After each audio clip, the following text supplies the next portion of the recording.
Welcome back, everybody, to another episode of the Sunday's Coming podcast. I'm here with my friend Caleb. Hello. And we have a very special guest, Bryce Vaughn, here from Texas. Texas, good old Fort Worth, Texas. Welcome. Dude, I'm so You happy to came have from, you. what'd you say, like 100 and something degrees down there? Yeah, it was like 105 yesterday or the Okay. day before. And it's a lovely like 76 or something here right 70 degrees right now. Are you serious? It I feels love great. it. Chicago summers are the best. Yeah, my wife, we were putting my kids on the bus this morning. It was like drizzling, it was like 66. And my wife's like, you got to get sweatshirts. And I'm like, you don't need a sweatshirt. It's 66 degrees outside. I wear a sweatshirt in Chicago winter, like when it's like -5. That's when sweatshirts come out. Yeah, the lady beside me put a sweatshirt on in the middle of the plane ride. I was like, I'm sweating. So I was really confused with what she was doing. Yep. And then, they announced, they're like, oh, yeah, it's like 65 right now. I was like, okay, cool. Different world. When I was leaving Dallas a couple weeks ago, you sit on the plane forever before you take off. And it was so hot outside. And those, like, everybody closed their window shades, but it's like, it is so hot if you sit next to the window. And honestly, that's one of the reasons why I don't. I sit aisle almost all the time. Yeah. Because I'm like, it gets too hot. Or you have that one person that keeps their window open and it's like baking, That it's was like today. shooting through the window. And the early morning flights, there should be A rule. a said rule that if you're on a flight before 7 a.m., Windows down. windows down, dude. Like those shades cannot be. Those shades. It's a good PSA for people that travel occasionally. Please. Like windows down. No, I like staring into the sun at 7 in the morning for sure. Right, and it's right. literally staring at the sun. Amazing. But anyways, I'm glad you're here. Again, for people that don't know who you are, Which might be a lot of people. Like Which might be a lot. I don't know. We'll find out. I will say for me, I discovered who you were from my MD at my church. Sent me and our worship pastor and a couple other guys in the band, sent one of your videos over, one of your reels over on Instagram. And I was like, holy crap, who is this guy? And then I was trying to figure out what church you were at. And then I'm like, I think he's at Gateway. Just like blown away by a lot of your, videos and like wicked tone and unbelievable playing. And I was just like, I want to be on the other end of that snake and mixing that because it was super cool and really funny videos too. There's some really we tried to put all one, dude, was that one went crazy. I looked this Also, morning. the most hate comments we've ever Really? gotten. What were they? Oh, just like one of them, like I can't repeat them verbatim because there's some pretty strong language in some of them, but they're like, you're so freaking stupid. Why wouldn't you put something over the top of the symbol? Oh my And God. like obvious, and it's like, yes. like as if we didn't know why it happened. And like Ish has a reason. That's one of my best friends that I play. Yeah. He plays drums with me a whole lot, and he's in that video, and he has a clear reason why he doesn't like doing it. It's just a preference thing. So many people, and then some people were like posting links, like we didn't even know how to find them. And my gosh. I have a bad habit of having a field day responding to those. And like, I'm never really mean in them. I just I want to make them as frustrated as possible with my response while being nice at the same time. So they just feel like they're not getting through to me. And then Dude, I'm a little petty, but it's so it makes funny. me think of we were joking earlier about like the drum shield video where it like collapsed on the drummer Oh, at the yeah, church. You know what I yeah. mean? I've seen that Like one. those classic moments. Church drummers When I always was in creating college, that happened chaos. once. Really? Yeah. Wild. I'm pretty sure I set up the cage too. So sorry, Wild. whoever that was drumming at the time. Well, so for people that don't know what the heck we're talking about, Bryce, why don't you give us a quick overview of, sort of what your creative lane is? How do you serve at Gateway? What is your kind of social media presence like? What is the goal of your account? And then maybe from there we'll back up and kind of hear how you got there. yeah, so I post, basically we record ourselves playing and just post about it. It started like back in the day for me just posting it myself of like, I'd seen people kind of do it before, but it hadn't really blown up. Or if they did do it, it was just like of their inner videos and stuff and like didn't sound that great because this intermix is never going to translate in. Half time it's like blown out, distorted and everything. Yep. But I was like, oh, this would be cool. And like I have a lot of family down south, it's like South Texas, that they don't really understand what I do and doing music professionally. So I was like, oh, let me just record it and mix it because I'm also an audio engineer and did broadcast for years. And I was like, let's mesh the two. And like, I can just do this. And I did it just for me originally. I was like, I'll just post it. And then like my grandma can watch it and just see what I'm doing and see what I see and like from my perspective behind the scenes. And like it's just 3 years at Gateway now, or my 3 years just started. Okay. and me and Ish, or I posted a video, and then I was still at Covenant Church when I met Ish. I didn't know you were there. Okay. Yeah. God, we visited those guys maybe last year. Yeah. Zach Stone. Oh yeah. That's crazy. Do you know Brian Taylor? I do. Yes. Yeah. Brian Taylor's a good friend Small of mine. world. Yeah. Awesome. Very small. Very small. I mean, So that's Texas where is you not guys small, but it's a started small playing world. together at Covenant. No, so we met through a mutual friend. So his company Perks, where they sell drum samples and everything. His business partner Sebastian. Okay. Me and him played at Covenant for a long time, and then Sebastian went to Upper Room, and then I played with him sometimes at Upper Room when I was over there. Yeah. And then we just kind of knew of each other through that, and then got introduced to each other, and then became like brothers pretty much. And That's then awesome. then we started playing together once I went over to Gateway, and then I still kind of worked at Covenant at the same time, doing some mixing stuff. And then so I'd go mix there, and then we just started posting videos together, and then it somehow took off because he had posted videos before, back when he was touring a lot, and then so it just inspired me. It was like, hey, let's just do like one camera angle, then it switched to two, and then slowly convinced our friends to do it at the same time. And then we just all started posting together. Dude, that's awesome, man. Yeah, it's cool to see that, especially in like the Dallas area. I think that I don't know if you've felt like this, but there's a lot of guys that I know in Dallas that don't know the church down the street. Like I was hanging at with some of the guys from Preston Trail in where they at? Frisco, yeah. And me and Ish have played there a lot, yeah. It's a super cool church. So I was hanging out with their team, and we were going to lunch. And I was driving. I was like, "Do you guys like hang with other churches in the area?" And they're like, "Yeah, not really." And the vibe that I was getting, and I've gotten this for years, was like everyone's doing so much stuff all the time that, especially like full-time staff, they just don't have the time to go hang with the church down the street or whatever. Because every church in Texas is like the biggest church you've ever seen on every corner. Right. No, it's absurd how many mega churches are in. It's wild. Just DFW alone. Yeah. Yes. So it's cool to kind of see that from the musician standpoint, because I think that's awesome. Yeah. So circling back to your kind of musical journey. So you play bass. Maybe tell us, how did you kind of get started in that? What's your background? How did you get plugged into the church? What did that look like that kind of led you to the point now where you're doing this professionally and also having the chance to kind of share and influence, church musicians all over the country? For sure, So I'm a pastor's kid. That's how I got introduced to music. My dad, just crazy piano player, one of the best piano players That's awesome. ever heard in my entire life. Not even saying because it's my dad. It's like, because I've played with a million people at this point. Like he's insane. And then he did that most of my life growing up. And so we actually grew up in an all black church. Okay. So only white family, but so we were in Houston at that time. That's awesome. And that's kind of like what shaped my musical influence and like how I like playing. And then even for Gateway, technically anytime we like bring a gospel artist in or do like jazz type stuff, like that's more my wheelhouse of like stepping into that. So it's fun because I'm as wide as Texas as it seems. Yeah. But on that side, it's like really fun to get to play anything like that. That's fun too, because I could see the gospel background even in some of the way that you play from what I've seen too. And I can't remember, was it last Christmas that you guys did something? You had the whole back line. Behind the stage. Yeah, this last Christmas, Yeah, and I was watching, I was like, dang, that is awesome. Because you doing like a bunch of jazz pieces or something like that for that Christmas special stuff that you guys were doing. That was one of the most fun things I've ever played. That's awesome. But yeah, so did that growing up. Didn't really I played drums first technically, and then just kind of fell off because as a kid wanted to do a million different things, but it was still always in a musical household. All my family sings, dad plays. And then played trumpet and got classically trained through school and did all that, did jazz band, but didn't really pick up bass until I was about 15 or 16. Okay. And then we just needed a bass player. Yeah. Like I thought bass was cool, but I never was like, oh, I can play that. I'm like, that looks really freaking hard because I'm already, like I liked trumpet, but I'm like, this is already breaking my brain half the time. Yeah.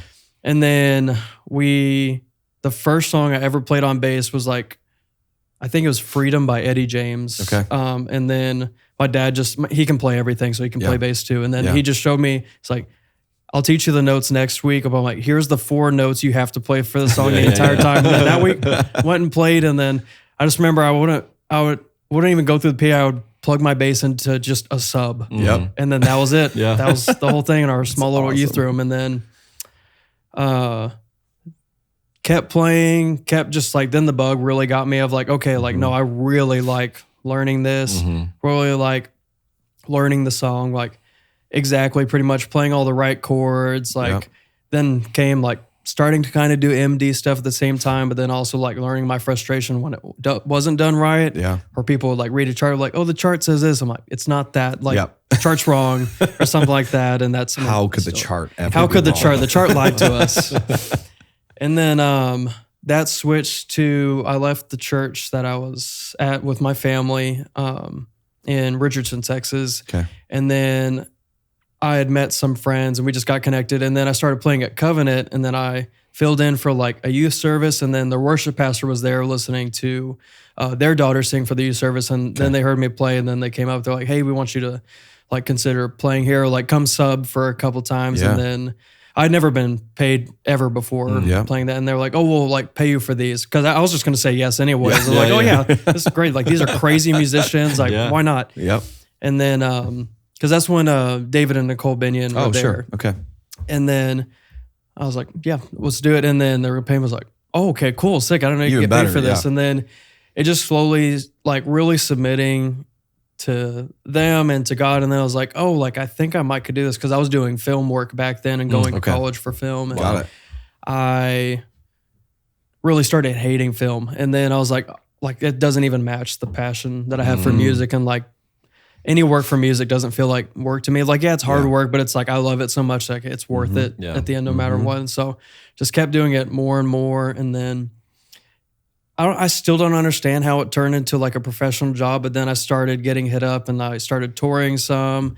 That's awesome. Started doing like a lot of studio stuff. And then met Ish a couple of years, like probably 7 years down the road, because I was at Covenant for a solid 7. Yeah. And then, started doing everything on even higher level and just kept learning more and more, and just, That's awesome.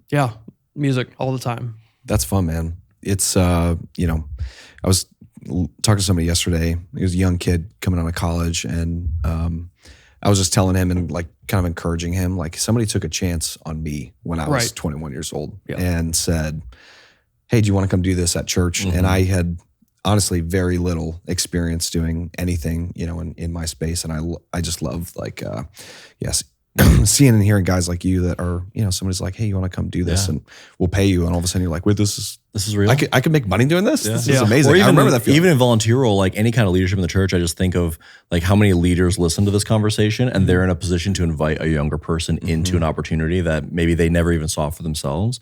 And so just kind of having that mindset as a leader of who are you watching out for? What are the openings you're creating on your team where someone can slot in and be supported and learn and just have that experience that who knows what it might lead to. But, whether it's a long-term thing or a volunteer thing or a professional thing, it's a cool opportunity for them to really get a chance to try something new. And, that's something that we should really steward well if we have that position. Yeah. Right. Is most of your backline now all contracted musicians at Gateway when you're playing? Yes, sir. Yeah, they're pretty much for the majority contract. Everyone at my campus, because I'm at one of the satellite campuses, and then sometimes I do stuff at the main campus for like events and things like Christmas. Yep. Pretty much everyone is contracted, but there's still volunteer mixed in there, and then it depends, because they have like a tiered system. Okay. Just for like some of the younger guys, like bring them in, they're fresh, they're getting their experience, but they're still not going to be like musically like the heavy hitter you would use on like the big thing, but still getting them plugged in. So it's like they're getting like the reps and, but still able to be like financially compensated. Yeah. But, that's super cool. Do you have, in talking about young guys like that, do you find yourself helping mentor or coach some of the younger guys that are, definitely. Coming up, under you there? Yeah. Anyone that's like, I love, like, that's the biggest thing. Like I'll take at least a day or two, like even on the social media side, and I'll look through like messages, and then like the deep message requests of just like Mm-hmm. going through as much as I can. And like, even if it's like a super simple question, I'm just like, let me see how I can just like pour into them and just like help out. Cause like I was that kid too. And like even growing up, for some reason, everything was like really cloak and dagger, and like no one wanted to kind of like share their secrets or their like pedal boards or like anything. And I was like, I don't know why that's like that. Or everyone always approaches like, I'm doing it this way, and if you don't do it this way, you're really stupid. And I don't know, I hated that. And so I just was like vowed to just never be like that for someone else. So anytime I could help out, even on the social side like that, but even in person too, it's like we pride ourselves, like me and my friends at least, like what I think would set me and Ish apart a whole lot. I say that like he's here with us, but that's great. Is like it's like a dynamic. We'll have him on some other time. You know? Yeah, we Y'all should. definitely should. He's so much fun to be around, and way more talkative than me. So, but it's like the dynamic duo thing that we did. It's like people were like, "Oh, why is it different?" It's like, well, we both like, yes, we're like meshed together, but we're like pushing the song as much as we can, rather than like, yeah, we're sitting exactly where we can. Like Christmas is a good example of like, we were playing the parts exactly where we needed to, and it's reading sheet music, and it's a lot more like structured and structured. Not even, I wouldn't even say tamed. It's just like we're very like in the box, like keeping it point A to B, because like artists are being brought in, so like we're learning it how their song is. No artist wants to like come play for someone and then you like hijack their song. And then like we would for sure get fired after that. Yeah, I mean that's an interesting thing too, because I think there's a lot of musicians and worship pastors and stuff like that who listen to this, but they're not always in the spot where they're bringing in a guest artist to come in and play, or they might not have the trust from their back line that if they brought in somebody, could those guys even hang with an artist to be able to play whatever their song is, or anything like that coming in for a special service. It's interesting because it kind of like it's highlighting the sort of sensitivity to the moment, right? Like there are moments when the creative aspect or trying something new is really valuable and like really what's appropriate. And there are the moments where playing what is laid out for the whole team to play is really important and really appropriate. Right. And kind of knowing how are you supporting the whole appropriately in those different situations.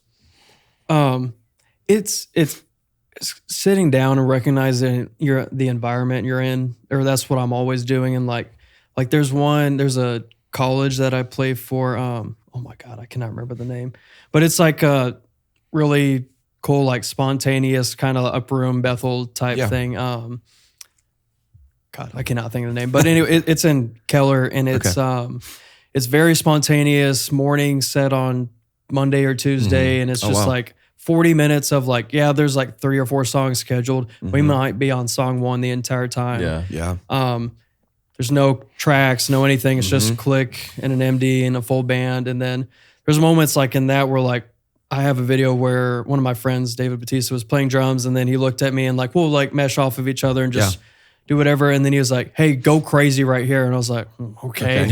And then so I just like ripped some crazy riff and like played way more extra than I normally would. But then it's just like that elevated it, because it's like we're trusting each other and like playing off each other. But then there's other moments like going back to Christmas, or even like on a Sunday, like, we'll dig in some, but it's not like conference where we'll go like a little more crazy. We'll like keep it tame, and also like recognize leadership. Like if the worship pastor is like, whether you think it's right or wrong, it's like, hey, that's too much, then dial back. Where sometimes they're like, hey, like, no, go for it. Like we trust you. And it's like, then it's going off of that. Yeah. I mean, that's a question that I had was, I see from, videos, this, and I mentioned earlier, like the cohesiveness that you have with your band and those guys that you're playing with all the time. I was wondering from the leadership side, the worship pastor, whoever's leading that, whether it's an artist or, somebody on staff at the church, how long do you think that it took for, your typical crew to build that trust with them, with your worship pastor, or whoever is leading, so that, you can go crazy, or you can try other things and be creative from a musical standpoint? Because you guys do stuff that most people aren't doing on a Sunday morning or at a conference or something like that, or don't have the ability to do, or the worship pastor might be going, no, let's, not do that here. So Yeah. there's some serious trust. There's a that was little built bit to of be able to stepping do into that. the unknown that you're like, how's it Yeah. gonna go? So like, how do you build that camaraderie and trust? It definitely takes time. Definitely takes like relationship. Like I never try to be like the new guy, especially if I'm like showing up to play somewhere where I'm like, don't know anyone. Mm-hmm. Yeah, I might kind of go for some things, but I'll like, it's more suggesting it and like kind of just like soft pitching it versus like coming in and trying to like big man someone and be like, no, I'm the bass player. This is my show, which no bass player should ever say that. You should not play bass if you did that. But that's for guitar players. But it's establishing that trust. Like when I first got to my campus at Gateway, I was already like at the beginning of like my range of like starting to like really kind of step out and like do like more creative things that normally people wouldn't. And it just started kind of low. And then our worship pastor started just like really trusting us as time went on of like ideas, or he would even ask us, he's like, is there something you like think you want to do? Yeah. And then that even evolved to like when Ish was at my campus, or even my friend Ezra, he's the drummer at our campus now, and he's incredible too. Yeah. We'll like call each other sometimes on the way to the rehearsal, and I'll be listening to the song, and then an idea will pop in my head. I was like, hey, help me remember this. Like, let's try doing this kind of vibe on this and switch it up. Cause it's like, we're all playing the same songs a lot of times. So sometimes you want to switch it up, but then sometimes you don't need to switch it up. Sometimes it's just point A to B. And you also need to be okay to take risks, but you also need to be okay to not be in your feelings after worship pastor is like, yeah, no, like I don't like that at all. Like, let's tame it down. That's huge. Like, I feel like so many people, whether they're professionals or volunteers or whatever, like can take it so personally when their idea is not latched onto, or, they get some kind of, guidance. And that's where relationship comes back in. Cause it's, if you have that trust with them and like actual relationship with your leadership or your band and everything, like that'll just, I guess, soften the blow a little bit, but also like it's that tied with being like having a professional mindset. Cause I think that's what anyone, whether they're a volunteer or not, try to be in a professional mindset of like, I'm serving the music, whether you're playing in church, you're playing in like a backroads bar with like a random country band. It's like, you need to serve the moment where you're at and just establish like what's going to help the best. Like if I need to tame it back and that's what they want, like, let me not take it personally. Let me just, hey, this is what they want. So like, I'm still doesn't discount you being a musician. You're still being a musician. It's just, are you mature enough to do what someone's asking you to, or do you just want to do your own thing and then never get called back? Yep.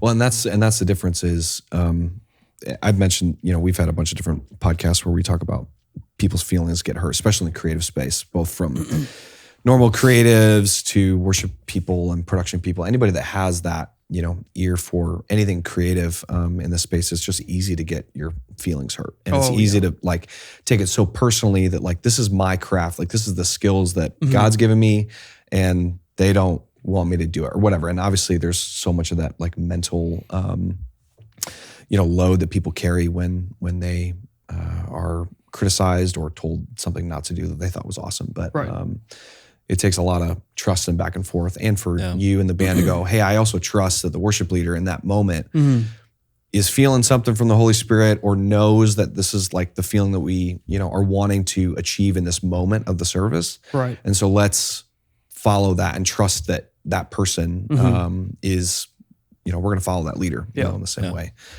Do you MD a lot when you're playing?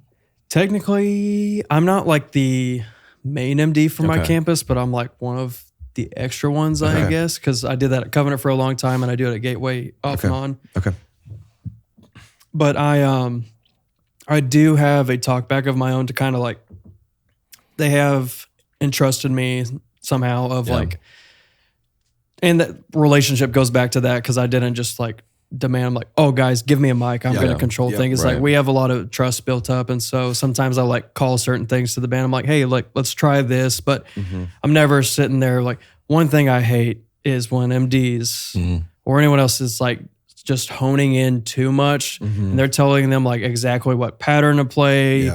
They're like beatboxing something into the mic of like what they want them to do. Like it's cool to like get an idea out, but like I've played with MDs where it's like they're calling cymbals and swells and all this like every other 10 seconds and it's just too much. So I try to be like more laid back. It's more if I just feel something in a moment. And sometimes it's just like, encourage. Like I'm Yeah. That's a great way to like look at it. like one of my friends Andres, he's like killer guitar player, and then there's moments where like, well, I'll try to like pick each other. Like we all mess up, we all hit wrong notes, and like we've all got to the point where we think it's funny to an extent. I don't think messing up is too funny. Yep. But like we're all gonna hit wrong notes. Just shake it off and keep going. More humor that way. But like encouraging each other with that, just like laughing it off. But also like there's a moment of like if a moment feels really good and we're all getting hype, I'll literally get Mike and like either yell or like be like, let's go boys, or like Andres go crazy, and then just helping like push someone or kind of giving them that like back up confidence to know like they know, obviously they know they're not alone in the moment regardless, but it's like it's still nice to hear and like give that like reaffirming emotion at the same time.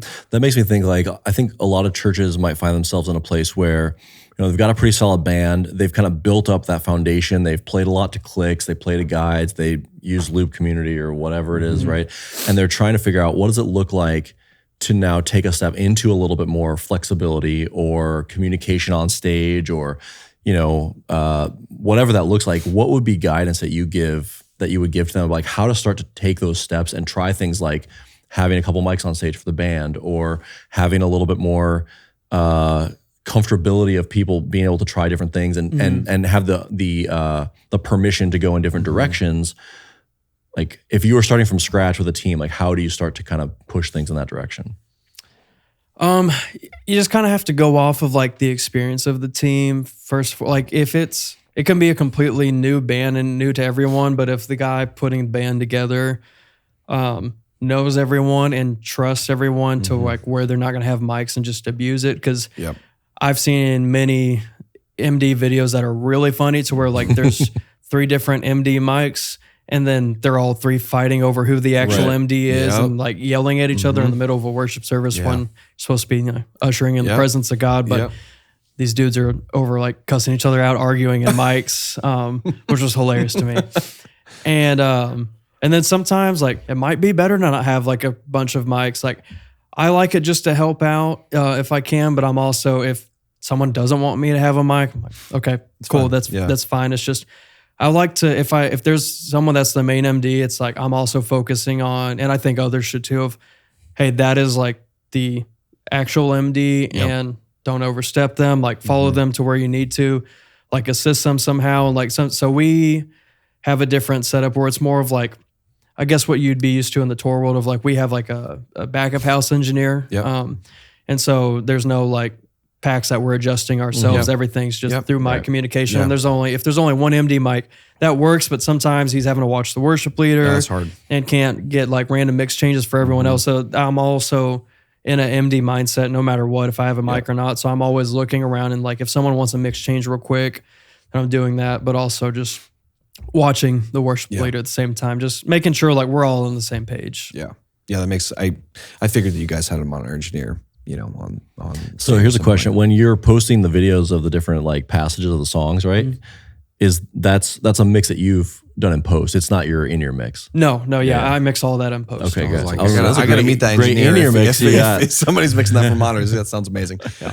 We do have at Gateway, for the most part of the campuses, we do have fairly like really good in-ear mixes. Yeah, that's awesome. I mean that makes such a difference too. And I'm assuming even just from a technical standpoint, like your mics in the back line, are you primarily just talking to each other? I'm assuming that most people downstage on front aren't necessarily hearing you guys talk back and forth with each other, or is, you mean like singers? Singers, worship leaders. For the most part, it's just for the band for me. But most of the people that know me, like I'm also kind of an idiot on the mic half the time. So like if we're in rehearsal, especially at conferences, like they're long rehearsals and like I'm screwing around half the time, just trying to lighten the mood. And like I love joking around with my friends. And so a lot of times my friends are also the singers too. And so they'll request that they have my mic. That's funny. Sometimes people have requested to have my mic, and then I go to the engineer. I'm like, "Hey, take me out of there." They don't want to hear me. I'm like, "Yeah, they don't know what they're asking for." Right, like, that's funny. It's going to be too much for them. Yeah, that's awesome, man. I think conferences are such a fun. They're always so long, right? Like every conference that I mix and that I do stuff for, it's just like they're crazy hours. We're here super late doing rehearsals or run throughs before the first session.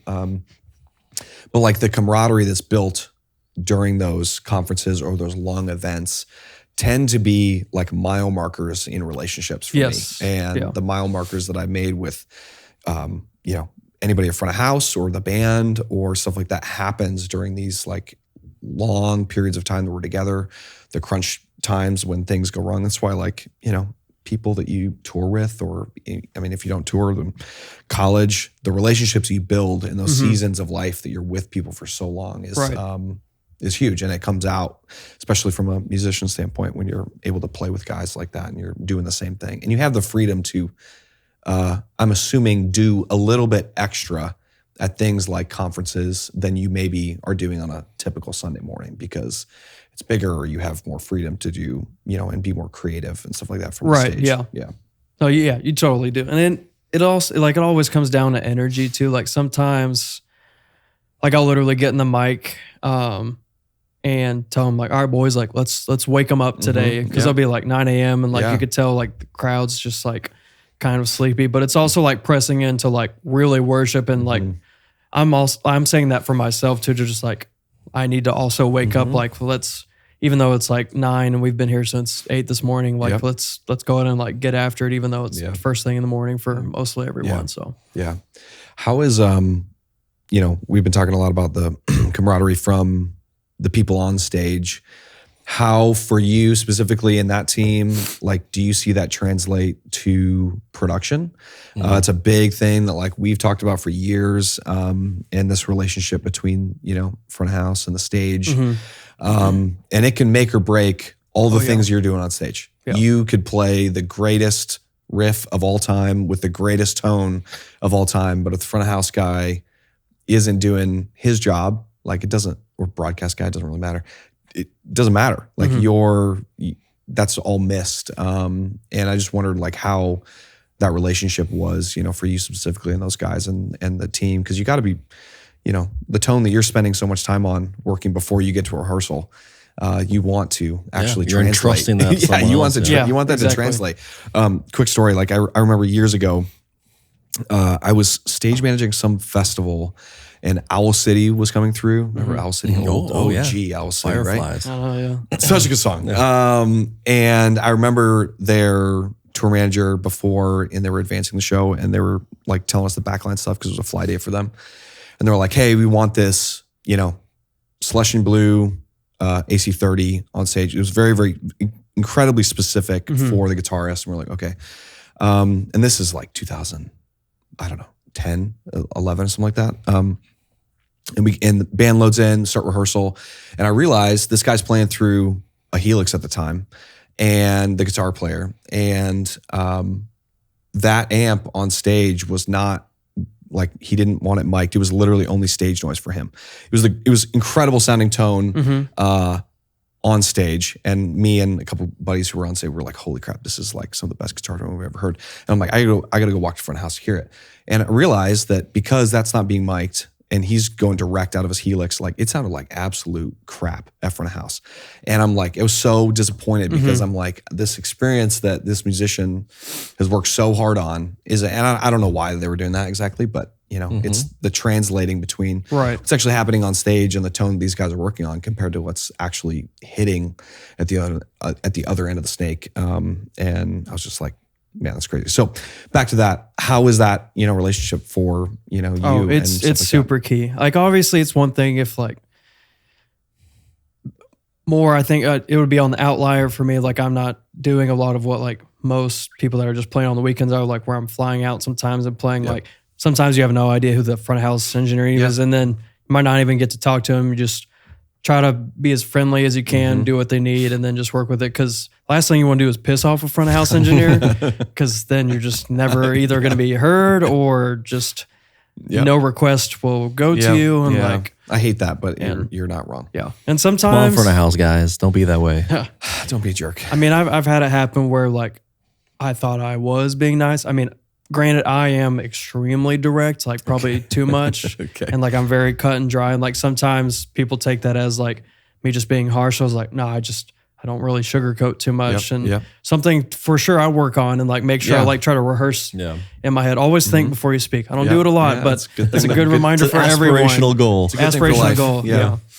But just having a good relationship is key because there's moments where like how something sounds in your in-ears, it could sound completely different at front of house. Like we did a conference a couple months ago or 6 months ago, something like that, and sounded great in my ears, everything. And then I went back and talked to our front of house engineer, John, and he'll play stuff back for us. And sometimes he'll request certain things. He's like, hey, out here it's a little different because at the South Lake campus, it's like a really big room.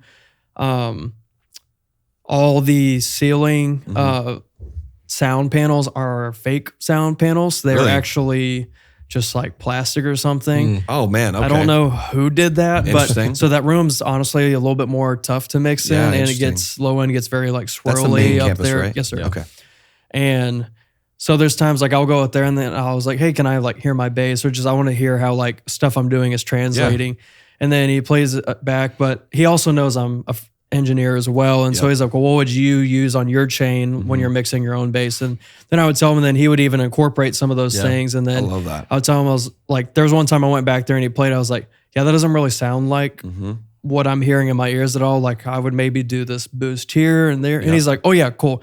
But also you have to be mindful. We're like not going back there to tell the like, it's because he asked. And then so I provided that instead of going back there. I'm like, hey, no, I know how my stuff sounds. Boost this, and this, because you're just going to seem like a jerk at that point. And man, that's a huge piece for like so many musicians. Like I've had this conversation with one of our guitar players where he was struggling for, I mean, it was probably 6 months where he's like, dude, the tone that I have at home is not what I'm feeling as soon as I, plug my rig in here, both for monitors and for front of house. He's just like, why is this not translating? And for him and I to be able to sit back and play some tracks and just play back his channel so he can hear it in the house. And he's like, oh, the stuff that is feeling really great on my studio monitors at home is not translating to the PA at all. It's not translating to my ears. He ended up changing his rig, and it's some of the best tone that I've heard in a long time. Well, just goes back to what we were saying earlier about how you're not taking it so personally that you're not willing to take feedback and be part of a collaborative artistic endeavor with other people. It's not, a one-man show. It's something that you have to get input on and get other points of view and, invite that kind of input. Yeah. And I remember I had a guitar player years ago that was like, he was asking me about his tone and he wanted to hear it, play back. And I was just like, hey, come, he was an engineer as well, which is always like the worst. Cause I'm like, oh gosh, are you going to like what I'm about to do here? And I turn it up and I'm like, hey, I have basically nothing on it other than a high pass to like 120. Like, and he's like, oh, like that's fantastic. And I'm like, yeah, keep doing what you're doing because there's some times that we just have to throw so much stuff on, those channels just to try to fix some of the tone stuff that's coming out of there. So it's cool to see your relationship with that. And I think there's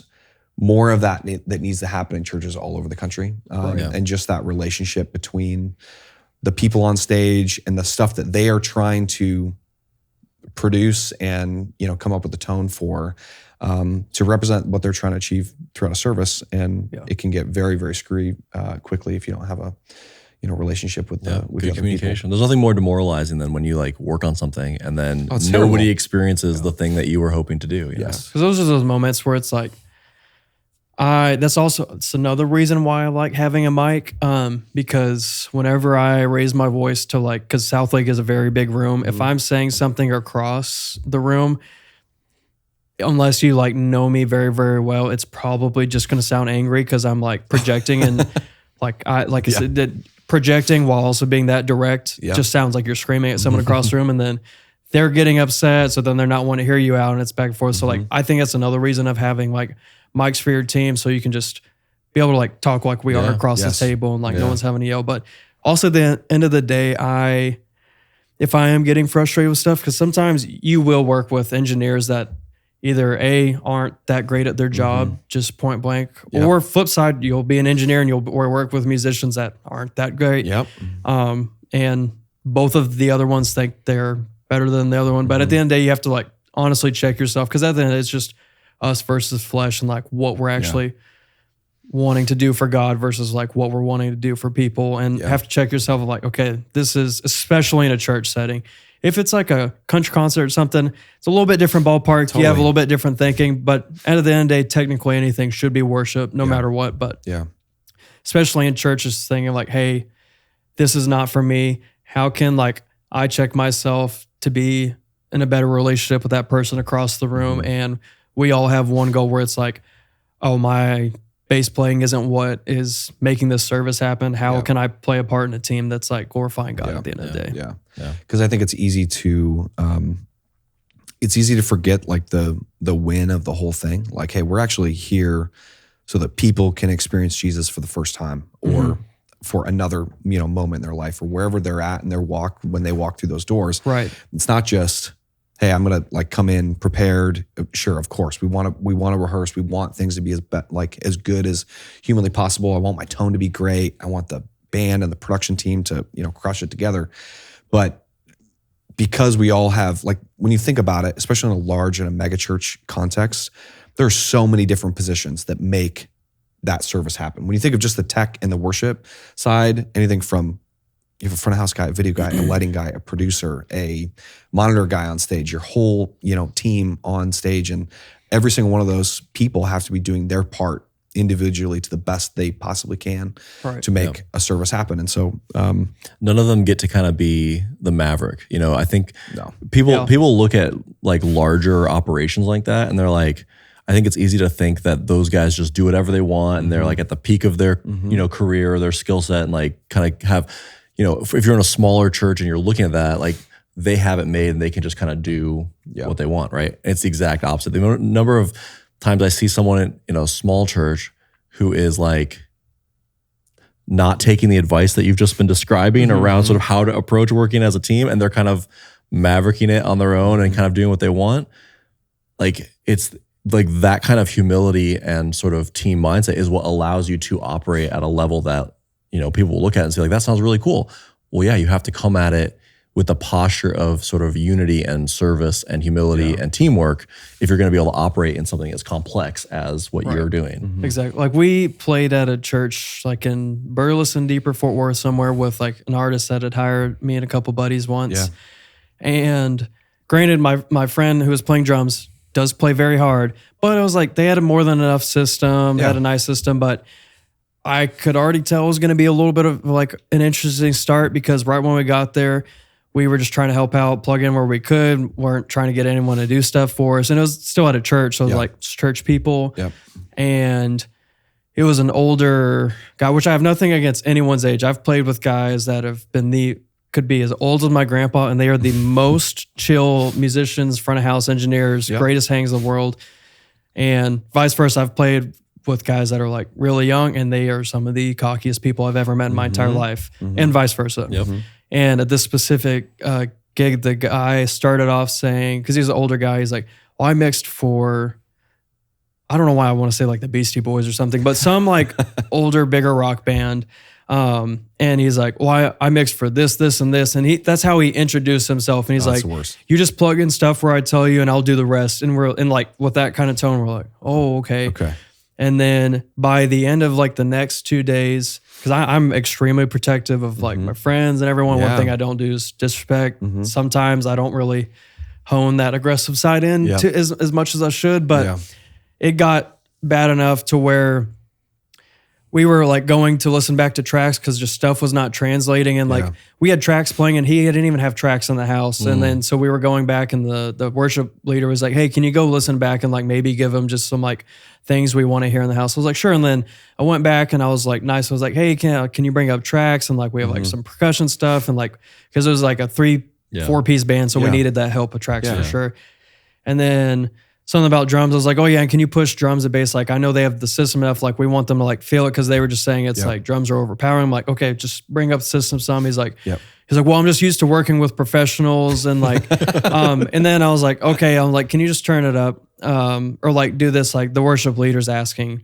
And then I started walking away. He's like, Well, like I said, I'm just used to working with professionals and drummers that can actually play right. And then I that's terrible. snap back around so quick and in front of all the volunteers, and like I repented after. But we got into it, and I was like, dude, I'm just freaking asking you just to meet in the middle, like where I'm trying here, and like you are being the worst person to deal with. Yeah. And then this is in front of a bunch of volunteers, so like I went and cooled off because I normally don't blow up in that sense, but like. Once he like kind of made comments like that after my friends, I was like, okay, I'm done. Which I'm not saying for anyone. Don't do that. Don't handle it how I did. I even went up to like the volunteers after. I was like, hey, I'm so sorry how I handled that. Like I shouldn't have blown up like that. Like we're guests here. Like always be quick to apologize, especially because like whether it was justified or not, I shouldn't have handled it that way. Yeah.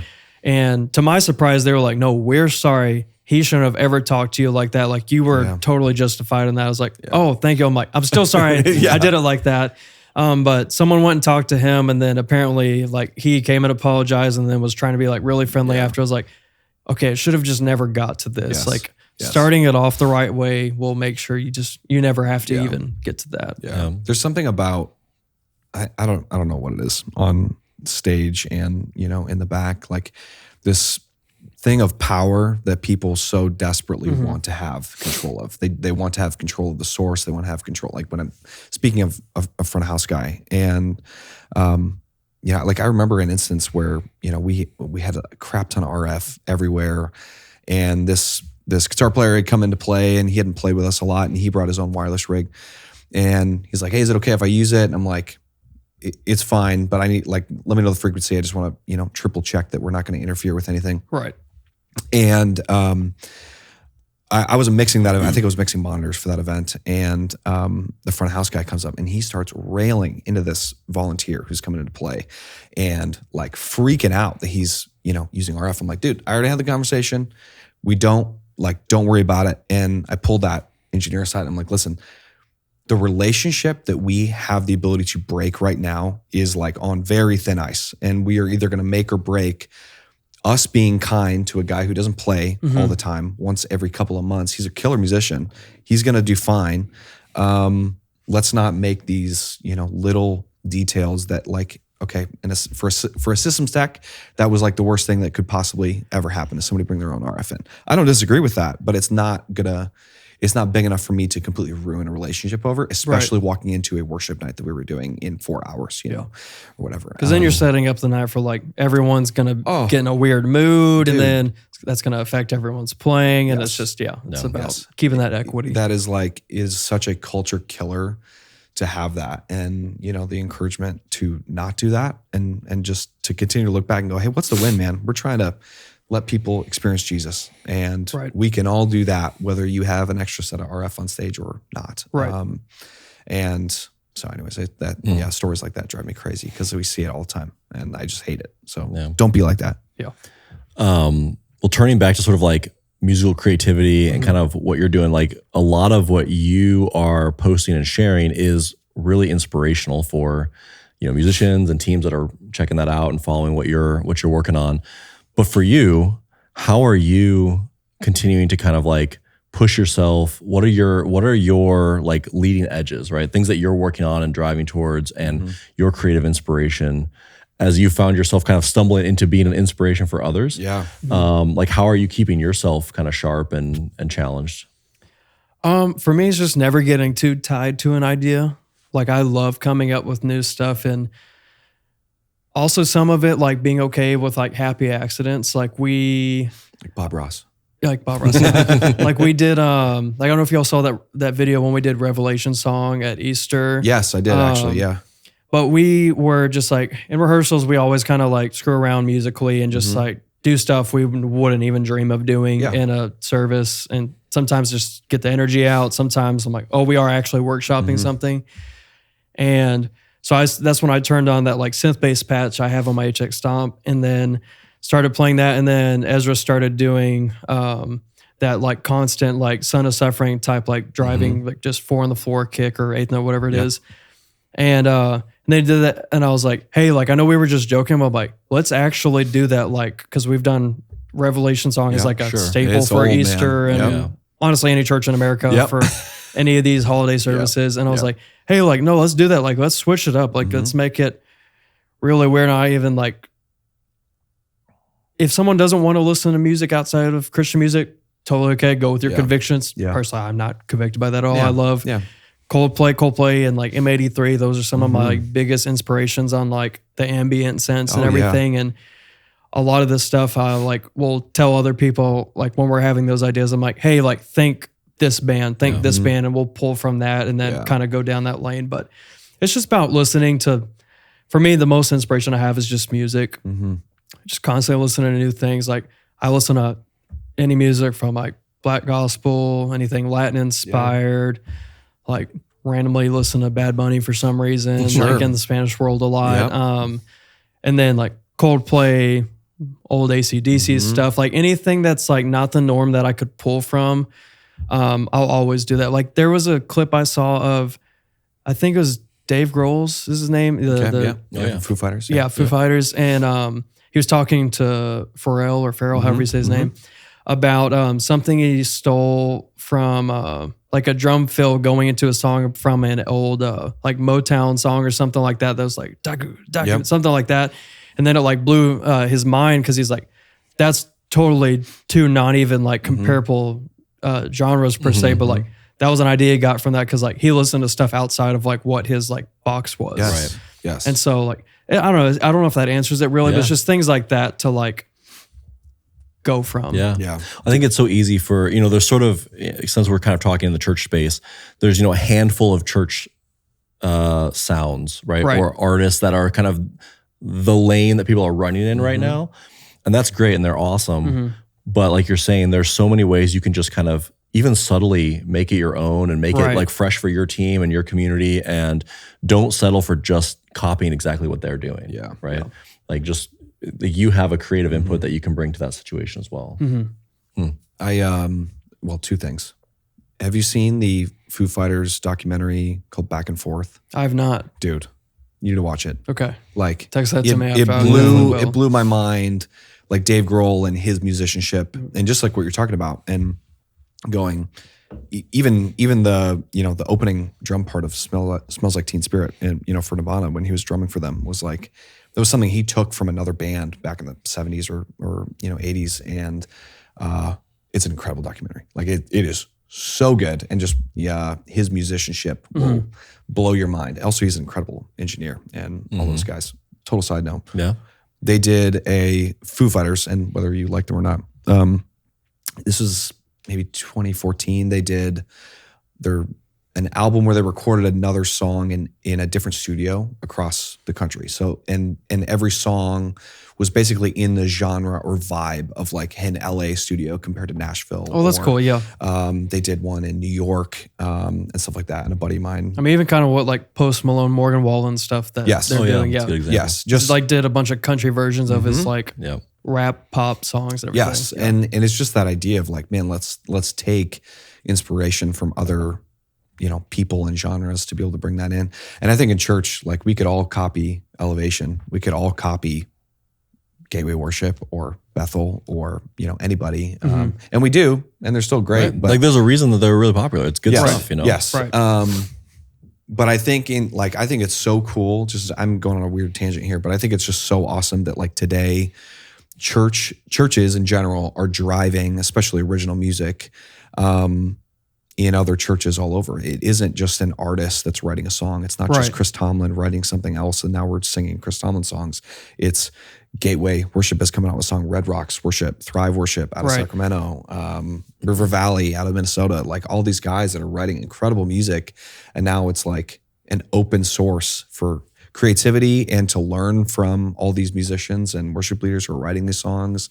And the openness of going, here's all our tracks, here's all our resources, like we did it, use it. It's not a closed door that you're like trying to peek through and figure out what they're doing, kind of like what you're talking about, going, hey, well, how are you doing that bass tone? And the closed-mindedness of people to not want to share that information years ago is so available now. And I think I think that's why your page is popular, because you're going, people want to see behind the curtain. They want to see behind the curtain. It's easy to look at like the polished, broadcast mix YouTube stream. Yes. But people want to see like, how does this get made? What is the approach? What do I not know yet that it could help me in my journey? And so like giving them that view is super valuable. Yeah.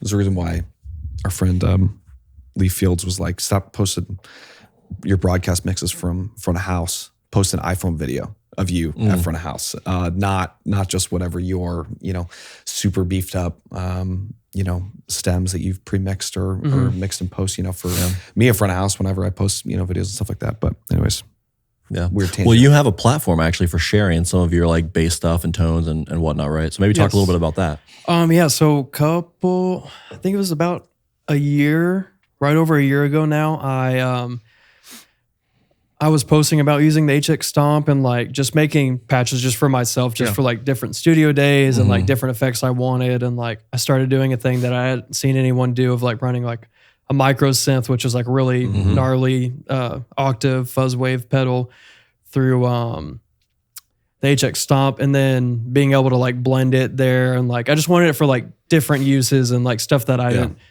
think anyone was doing yet. And it would have been easier for me too, to control, because there's no like master volume on it and sound guys being like, you're blowing me out here. And then I'm like, okay, cool. Let me turn it down here.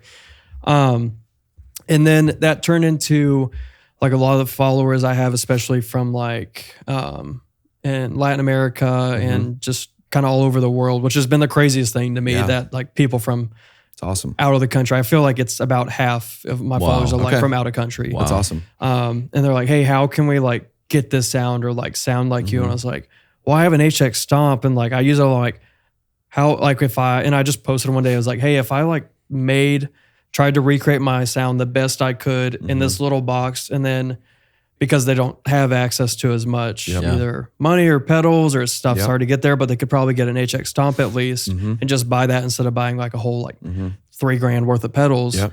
I was like, would y'all want this if I put it on a website?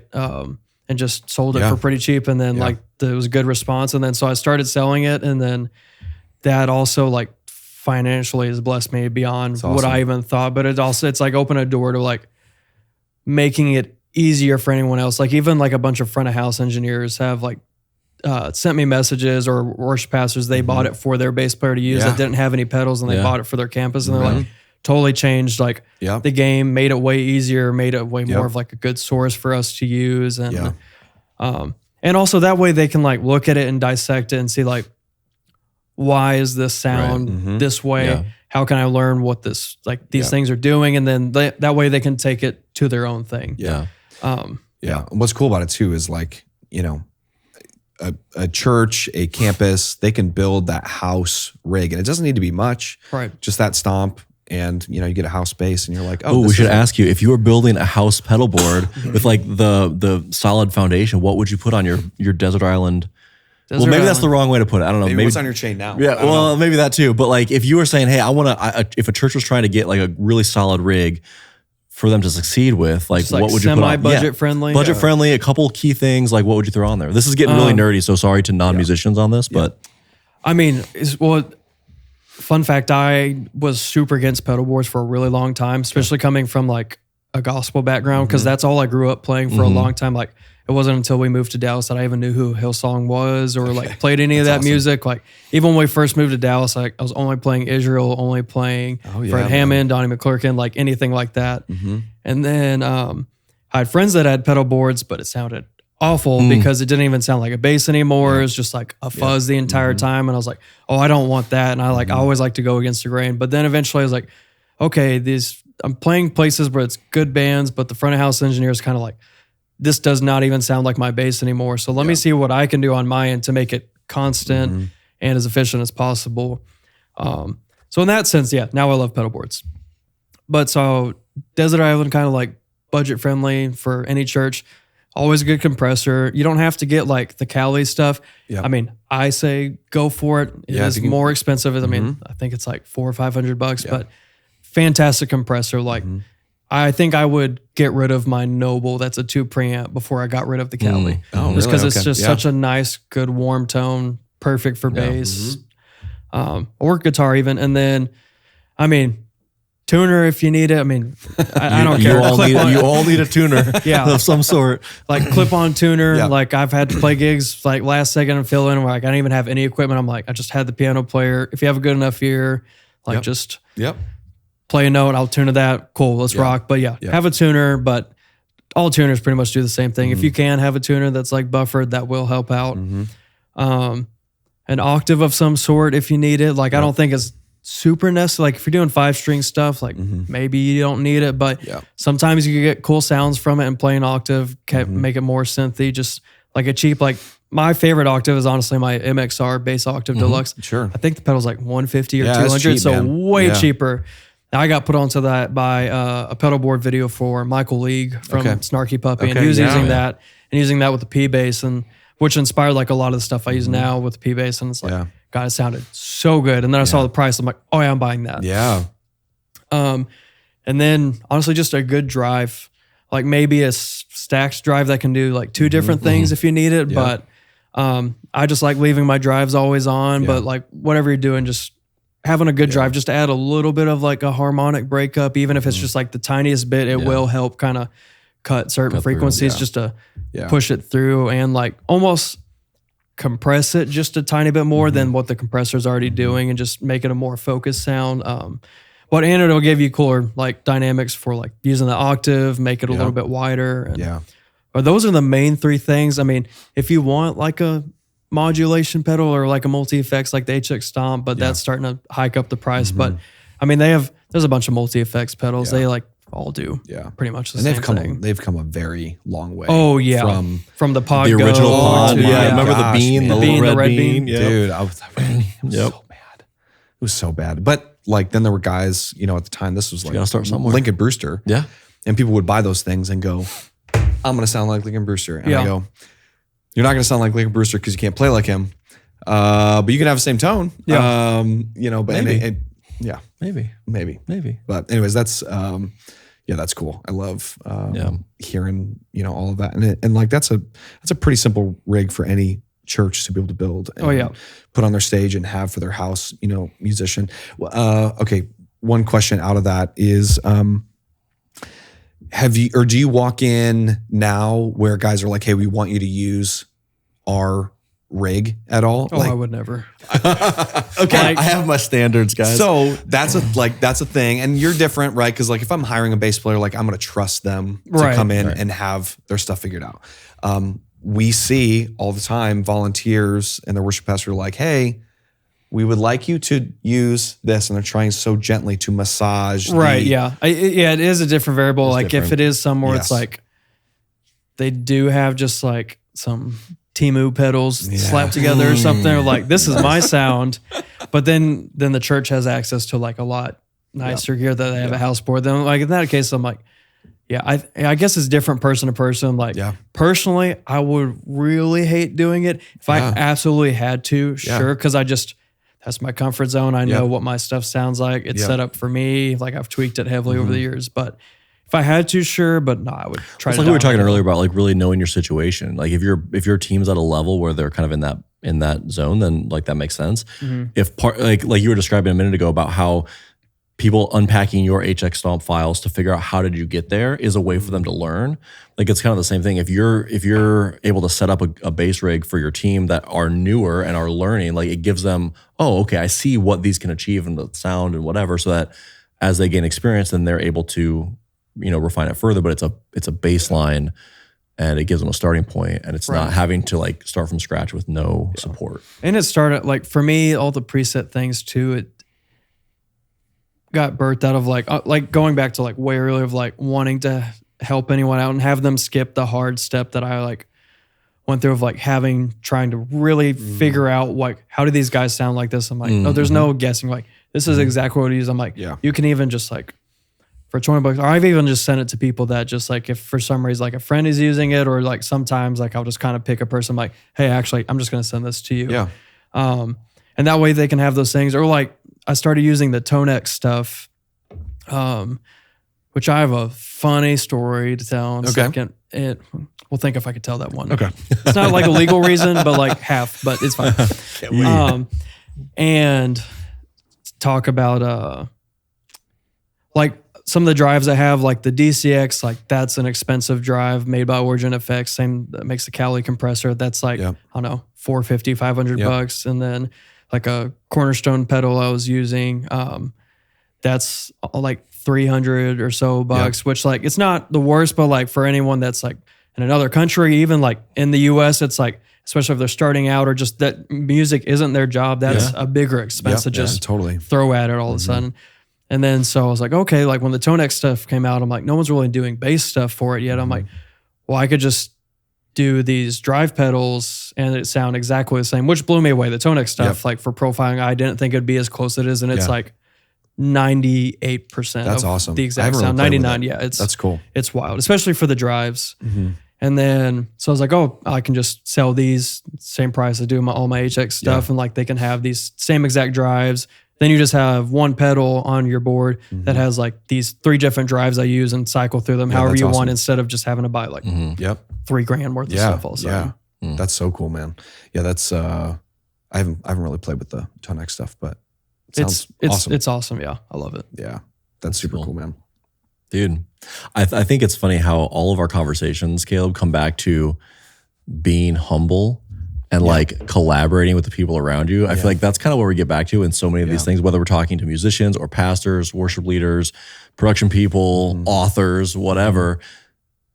You know, they're all creating stuff, and it all comes back to like to really be your best and to actually be able to collaborate with people around you. Like you have to have a humble posture of learning, and you have to not imagine that you've arrived. You have to always be looking for that next thing that you're going to learn and grow in. And so, man, it's cool to see. It's cool to see the way that you kind of exemplify that in your own work, but also put it out there so other people have access to those kind of learnings and, you know, kind of getting under the hood, as we were saying earlier, to keep stretching and growing. And it's pretty sweet. Yeah, that's awesome, man. For people that don't know where to find you or haven't heard of you before, what's your Instagram handle? Give us all the website, things. all the things so people All the can things. hang out with you. Instagram is just the Bryce. Bryce with a Y. Bryce with a Y, yeah. Yeah. If it's spelled with an I, that person is a liar. Incorrect. I'm gonna start a fake account. Yeah, I'm just please gonna do. start stealing your content. The Bryce with a Y. Got it in like middle school and then signed into Instagram one day. I was like, oh, I already have an account. And then funny. it worked out. And then, so That's it's so easy to funny. find. And then just, all one word. And my website for all my presets and everything is bavmusic.com. Okay, awesome. That's great, man. I would say for any worship teams, worship leaders, worship pastors that are listening, check it out. It sounds stinking awesome. Yeah. And it'll challenge you to, you know, continue to try new things and mix it up. And like you were saying, you've got Revelation song or God of Wonders or whatever the heck song you've been playing for 15 years. Like it can still hit and it can be fresh. It can be fresh, And you might get some ideas from Bryce watching his feed on how you could do that. Dude. Yeah. That's awesome, man. Well, thank you again for being here, hanging with us. Of course. This is an honor, guys. Yeah. Oh so my much gosh. fun. I'm just so stoked that. We could talk pedals all day probably, but no one wants to hear that, I imagine. Oh man. Yeah. But anyways, thank you. And we'll talk to you guys later. Yeah. Awesome. Thanks everybody. Thanks.